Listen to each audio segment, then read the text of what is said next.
Alhamdulillah kita bisa diberikan kesehatan di hari ini di bulan Ramadan yang penuh dengan kesucian dan juga bulan yang paling baik dari 1000 bulan.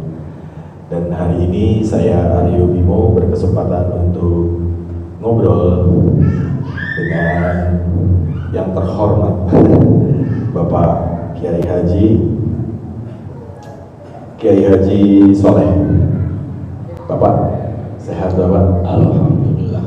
Oke Pak, ngobrol-ngobrol soal bulan puasa. Ya. Ini kan banyak dari teman-teman adik-adik kecil kita di luar segala macam memang diajarkan untuk berpuasa sedari kecil. Betul. Nah, ada sedikit pertanyaan titip saya pribadi.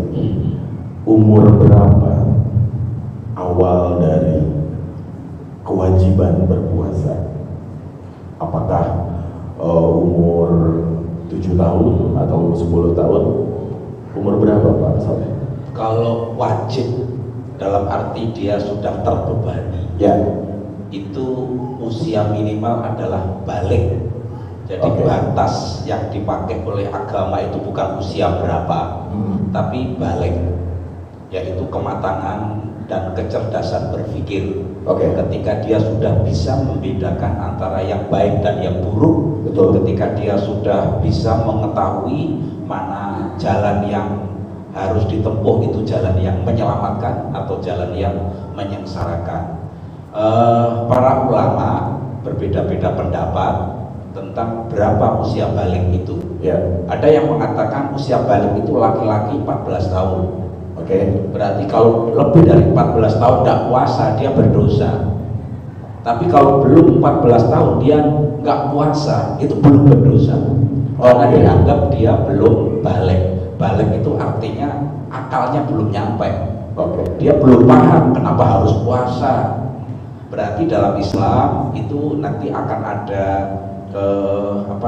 batasan ibadah itu supaya orang itu kalau ibadah itu paham, ngerti, nggak dipaksa, nggak diinstruksi lalu dia jalankan, enggak. Betul. Terus dia paham dulu. Nah, usia paham itu namanya usia balik. Oke. Jadi kalau laki-laki, kalau para ahli fikih itu membatasi laki-laki itu usianya 14. Kalau secara fisik, laki-laki dianggap balik apabila dia pernah mimpi keluar sperma. Mimpi basah. Mimpi basah. Kemudian kalau perempuan itu dihitung balik kalau dia sudah menstruasi.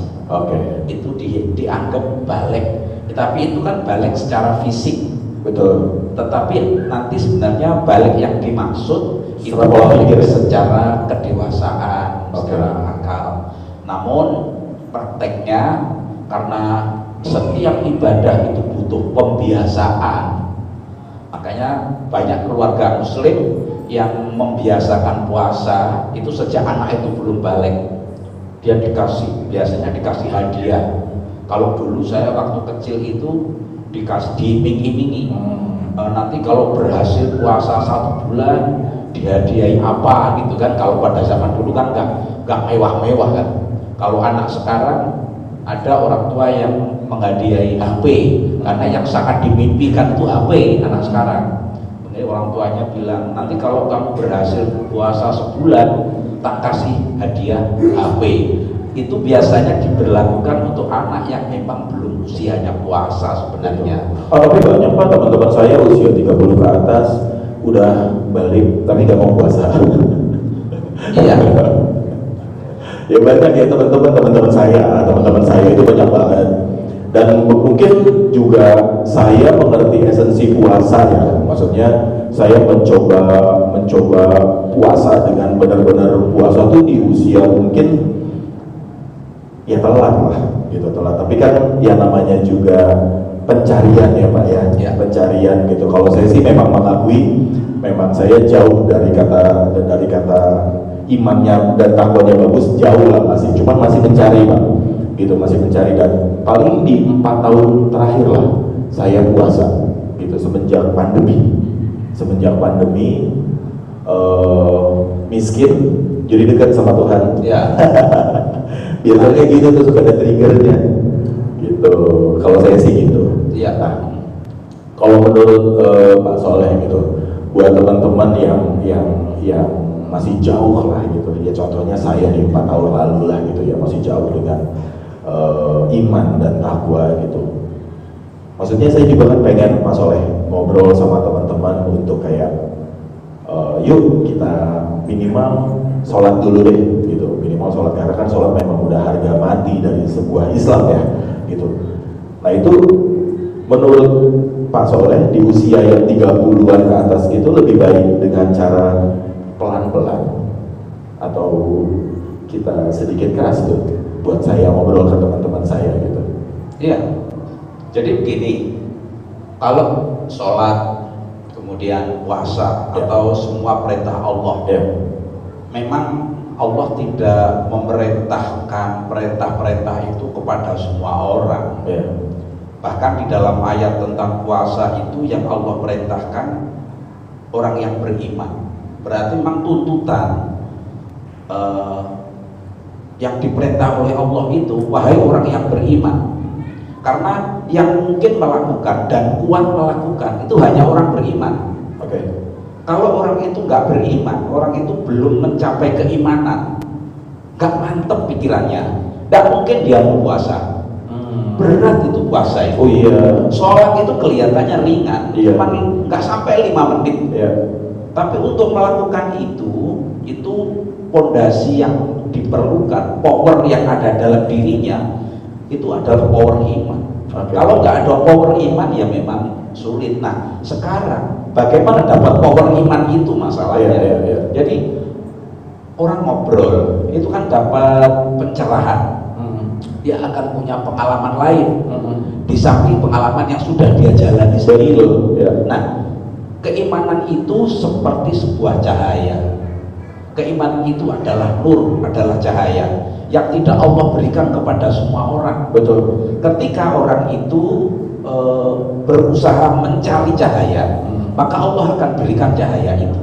Oke. Nah, sehingga orang tidak mungkin mau melakukan sholat dengan disiplin, Ya. puasa, apalagi ibadah yang lain. Sedekah gitu. Iya, kalau dia tidak memiliki keimanan itu, artinya muncul dari dalam dirinya. Betul. Percuma kita mengkondisikan orang dengan kondisi kepepet. Ya. Jadi orang itu seakan-akan di pressing Ya. supaya mau sholat, Ya. atau di pressing supaya mau puasa. Ya. Itu percuma. Oh ya. Bahkan tidak bagus anak itu dipaksa nanti, sehingga kalau ada orang tuanya anak itu sholat, kalau nggak ada orang tuanya anak itu nggak sholat. Ya. Akhirnya apa? Anak itu berdoanya mudah-mudahan bapakku nggak ada. Karena kalau nggak ada bapaknya Nggak sholat. nggak sholat. Iya. Kalau nggak ada bapaknya hidup itu ringan gitu kan. Iya. Kalau ada bapaknya hidup itu menjadi berat. Padahal bagi orang yang beriman, sholat itu justru relaksasi. Sholat itu justru rekreasi. Ya.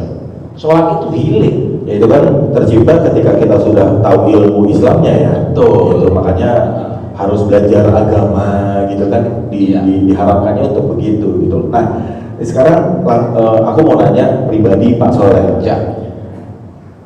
Ini apakah maksudnya gini, Bapak berat nggak Pak punya nama Soleh, harus Soleh gitu ya, dan terus tiba-tiba ada di Masjid Ibnu Battuta. Ini udah berapa lama Pak Soleh?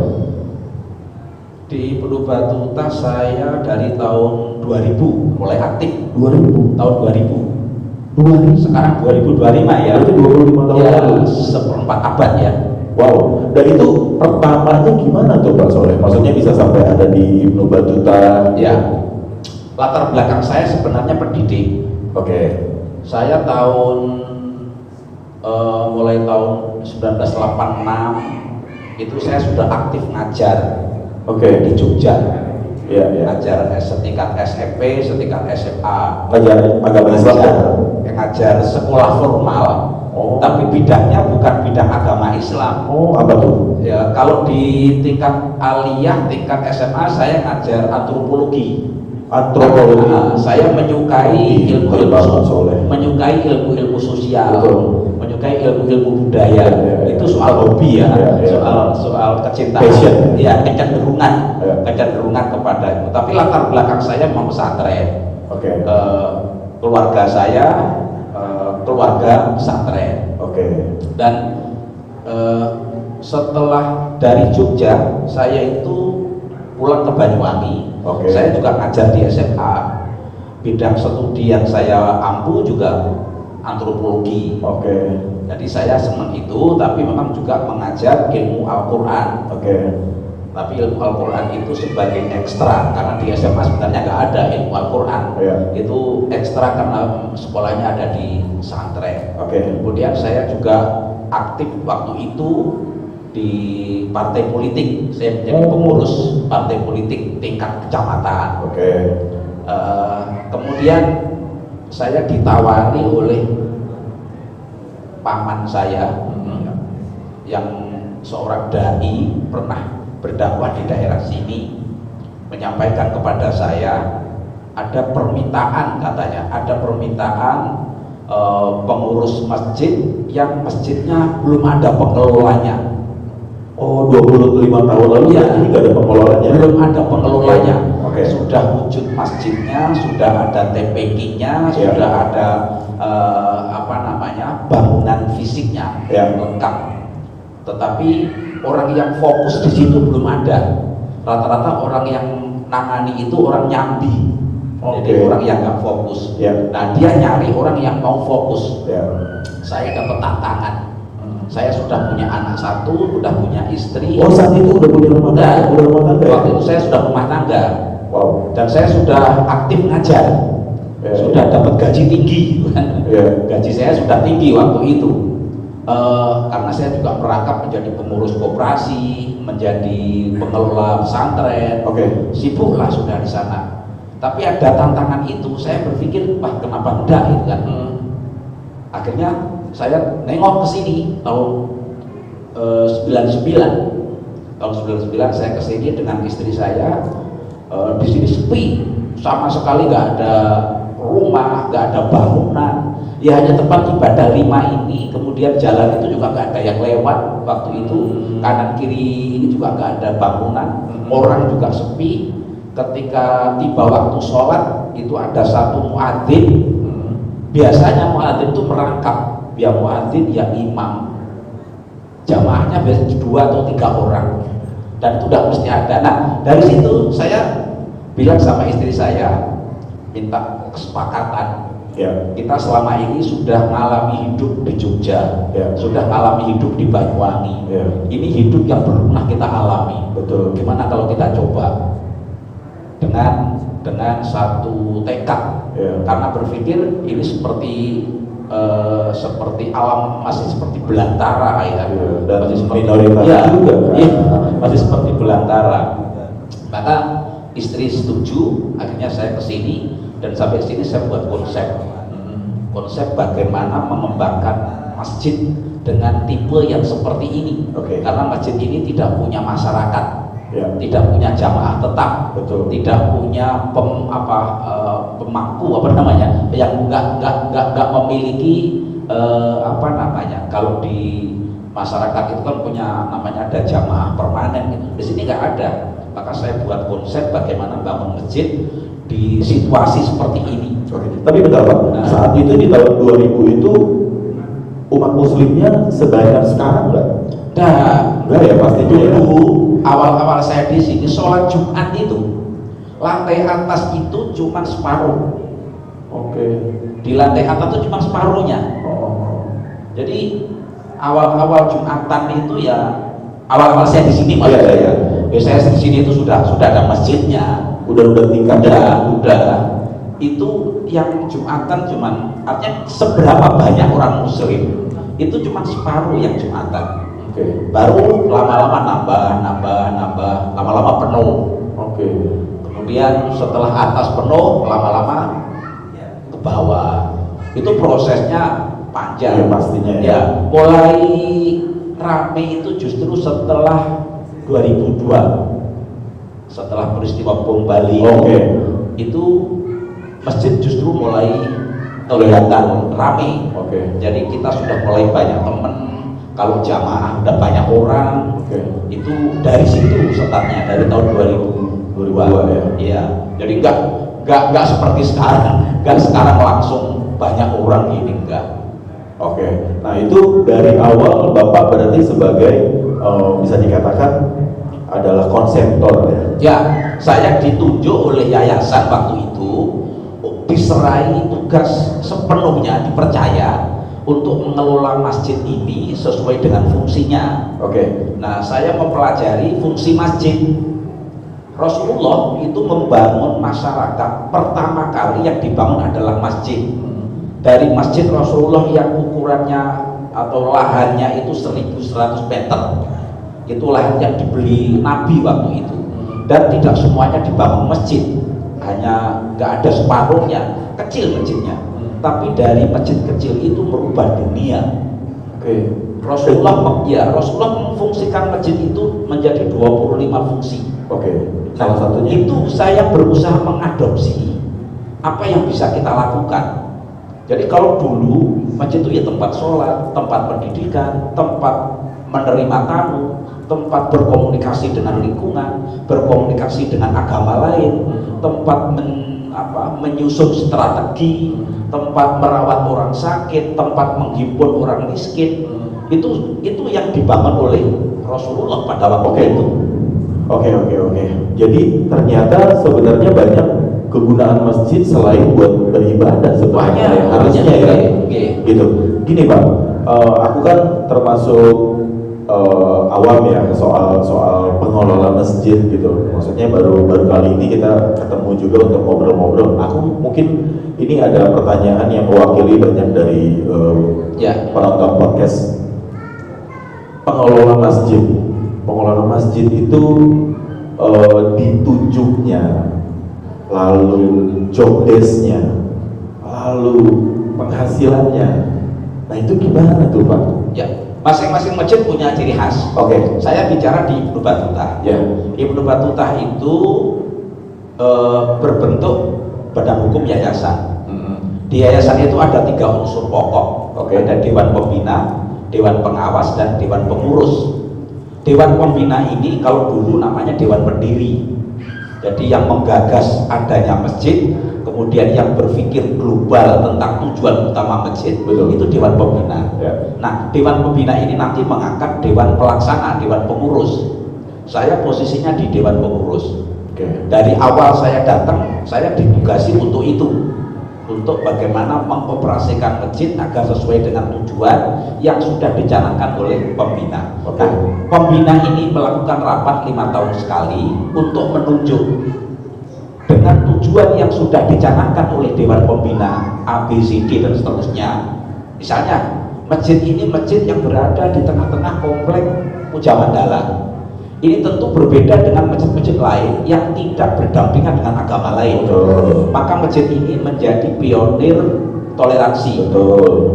Nah, sehingga kemasan programnya juga tidak sama dengan masjid lain. Betul, pastinya. Iya. Otomatis. Nah, ini ada dalam tujuan dewan pembina. Oke. Nah, maka pembina akan mencari profil, mencari figur siapa yang pas Oke. untuk menjalankan tugas sesuai dengan tujuan pembina. Oke. Nah, jadi ini untuk mengangkat pengurus itu siapa? Yang angkat pengurus adalah dewan pembina. Nah, yang angkat dewan pembina siapa? Ya sesama dewan pembina. Jadi dewan pembina itu kalau ada yang meninggal salah satunya, maka mereka akan rapat. Oke. Mencari pengganti, siapa yang menggantikan orang yang sudah meninggal ini. Nah, selalu akan begitu. Oke. Nah itu sampai ke banyak orang. Dulu waktu saya kecil tuh saya nonton sinetron Lorong Waktu yang Zidan sama Pak Haji itu di TV Suar. Itu ada marbotnya namanya Opi Kukis. Nah itu marbot, kita ngomongin soal marbot. Marbot tuh kenapa dipilihnya oleh siapa, lalu apakah dia dihidupkan dari masjid atau gimana Pak? Ya, marbot itu adalah orang yang ditugasi untuk mengelola kebersihan Oke. dan melayani kebutuhan jamaah secara umum. Jamaah itu datang ke sini untuk sholat, untuk melakukan hal-hal yang lain, maka jamaah itu jangan direpotkan dengan pekerjaan-pekerjaan lain yang mengganggu dia untuk melakukan ibadah. Maka diangkatlah marbot. Di tempat kita ada 4 orang marbot dan semua marbot itu sudah punya keluarga. Maka semua marbot yang bekerja di sini kita utamakan gajinya. Jadi kalau misalnya yang lain itu gajinya bisa dipotong, tapi kalau marbot jangan, karena marbot ini menjadi ujung tombak tampilan masjid di hadapan jamaah. Maka minimal gaji yang diberikan kepada marbot adalah UMK tahun itu terkini ya. Iya, misalnya sekarang tahun 2025 UMK Kabupaten Bandung 23.500.000 sekian. Ya kita ikuti harga itu. Kita ikuti itu dengan perjanjian. Dan dananya dari pemerintah? Ya, enggak. Jadi kita masjid ini dari jamaah, oleh jamaah, untuk jamaah. Dana yang kita kumpulkan mengandalkan infak. Jadi ada infak yang permanen yang ada di pintu depan, ada infak yang dikelilingkan pada hari Jumat, itu dikumpulkan. Itulah yang dikelola untuk membiayai marbot, untuk membiayai guru-guru ngaji dan semua kebutuhan operasional.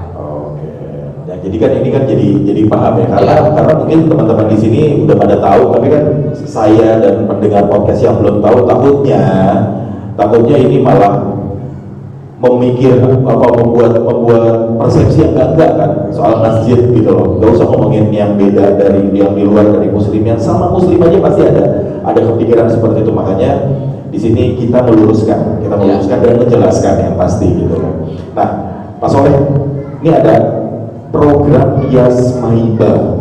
Nah, ini program Yasmaiba di tahun 2025 nih Pak Soleh. Ini seperti apa Pak Soleh?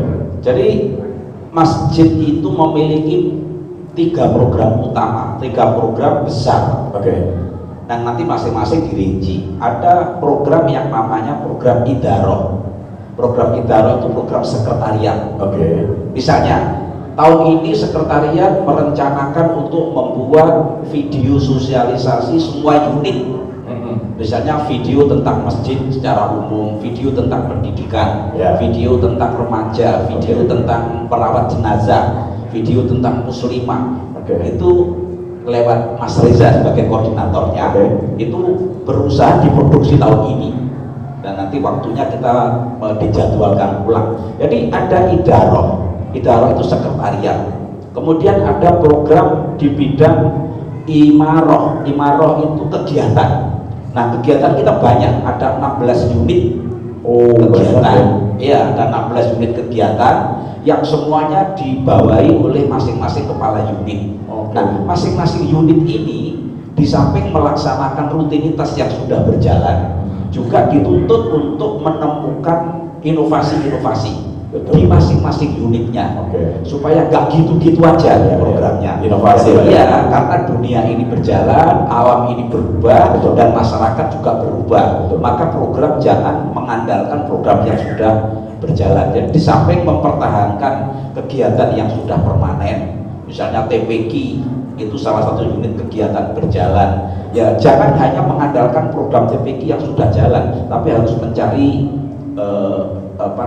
inovasi untuk mencari program yang lebih baik. Itu begitu seterusnya, dan selalu relate dengan tahun dengan situasi dengan situasi. Betul. Nah, ini visi misinya nih untuk Yasmaiba ke depan ini apa nih Pak Soleh? Ya, kalau kita dari awal itu menanam menetapkan satu tujuan utama, bahwa masjid ini diharapkan hadir itu sebagai pelayan umat dan mencerdaskan umat. Betul. Jadi umat itu kita layani, tapi umat juga kita bimbing. Jadi Islam itu harus terbukti dengan perilaku penganutnya. Jadi kalau di dalam Islam itu orang tidak boleh ngomong kasar, tidak boleh tidak tepat waktu, tidak boleh buang sampah di sembarang tempat, tidak boleh melecehkan orang lain, Betul. tidak boleh melakukan Buat sakit hati atau orang. banyak kan itu kan ajaran-ajaran Islam. Tapi kan sekarang ini belum terbukti itu. Orang Islam di kehidupan sehari-hari Itu kan muslimnya Pak, kalau Islamnya sih gak pernah salah ya. Makanya lewat masjid inilah Ya.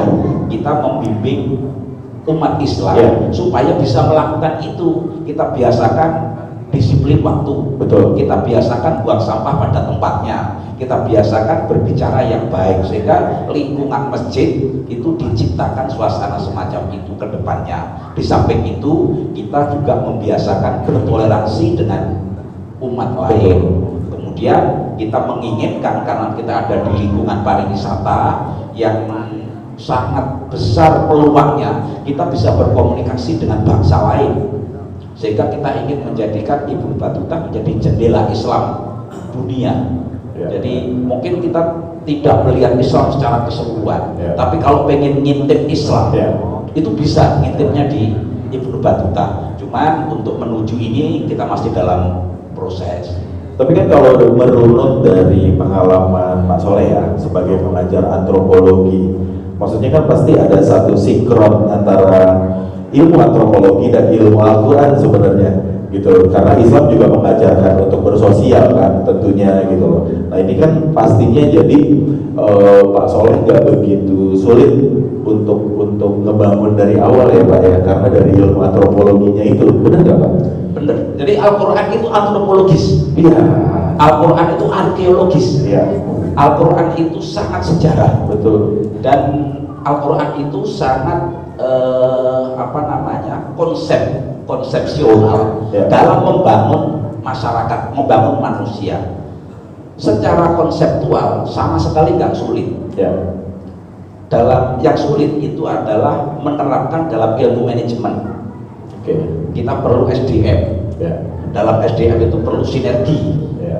Kita perlu ada keseragaman berpikir, Betul. keseragaman program, dan kita tidak pernah bisa melakukan sendiri. Alhamdulillah sampai hari ini saya selalu dikelilingi orang-orang baik, dikelilingi orang-orang yang bersemangat, dikelilingi orang-orang yang selalu mengajak kepada kebaikan bersama, dan ini sedikit banyak telah memberikan dukungan terhadap apa yang kita cita-citakan. Ya. Sehingga saya yakin apa yang kita harapkan itu bisa kita capai dengan dukungan dari semuanya. Betul, maksudnya kalau dari Pak Soleh bilang tadi kan harus bersosial kepada semua pengelola. Maksudnya kita lihat dari setup podcast ini aja luar biasa sekali ya teman-teman dari produksi yang udah bikin gitu Ya. dengan segala dekornya gitu loh. Ya keren Pak. Kalau buat saya tadi ngelihat pertama kali dan saya dipercaya di episode 2 ini cukup.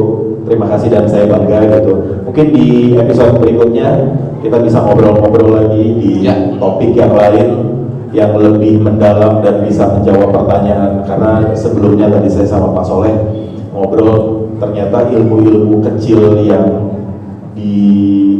yang diresahkan oleh banyak muslim itu sebenarnya yang paling berguna. Ketika kita ngobrol yang terlalu besar, bingung juga akhirnya gitu. Mungkin di episode berikutnya saya ada kesempatan buat ngobrol dengan Pak Soleh, dan demikian episode kedua soal bertemakan Pak Soleh dan Masjid Ilmu Battuta. Semoga kita bisa ketemu lagi dan semoga sehat-sehat terus. Amin, amin. Ramadan berbagi kebaikan, kobarkan ketakwaan.